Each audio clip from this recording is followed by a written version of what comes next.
making a short video just to let everybody know that we've published some guidance that's been issued by the government this morning onto our Facebook page about relaxation of the EU drivers hours rules. EU drivers hours rules have been relaxed for drivers that are working in certain industries and that are delivering certain goods. It came into effect at a minute past midnight, and it's going to continue to run until this 16th of April at 23:59 hours. Relaxations come in obviously because of the COVID-19 outbreak, and Department for Transport have also made it clear, even though there's relaxation on these rules, that companies should not compromise drivers' safety. So if a driver's too tired to drive, then they should be obviously taken off the road or, and replaced with another driver.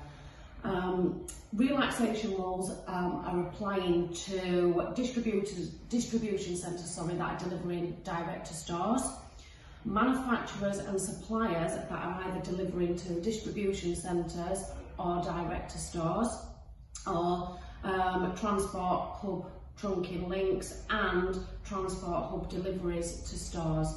These are the only areas that are having the relaxation on the EU hours.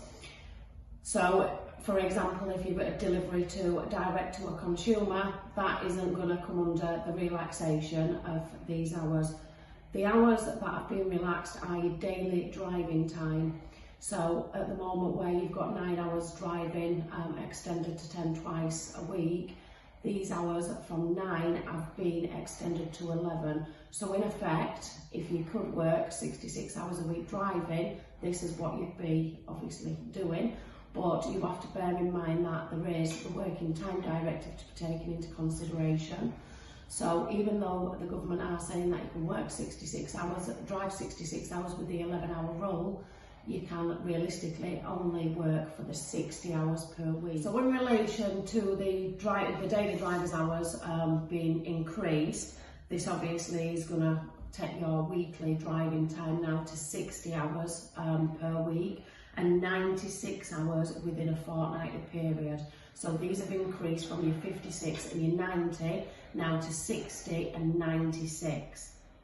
Right, so if you do want to continue to drive, or your company can, allow you to drive the 9 hours per day, this would also allow you to obviously take the reduction of your weekly rest period.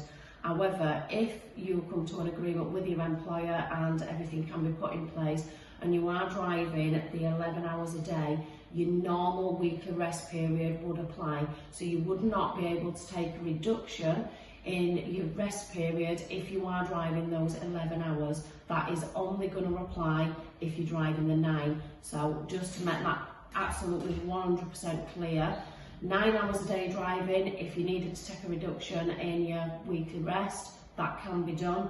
But if you are driving and extending to the 11 hours a day, then the normal weekly rest would need to be taken. There's also been an increase in your daily driving time when you need to take your daily driver's rest break.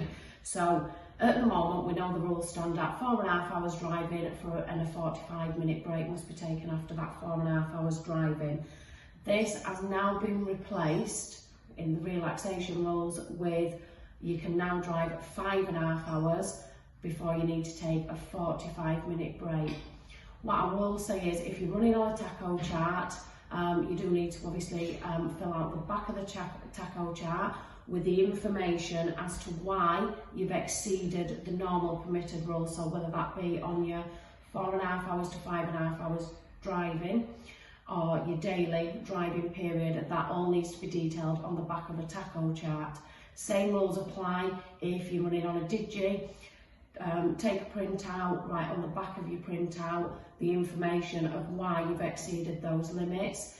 If there is anything else that you need to know, what we've not made clear in this video, or what's on the government website, and you have any more questions, please feel free to give us a ring on 01406 424 500.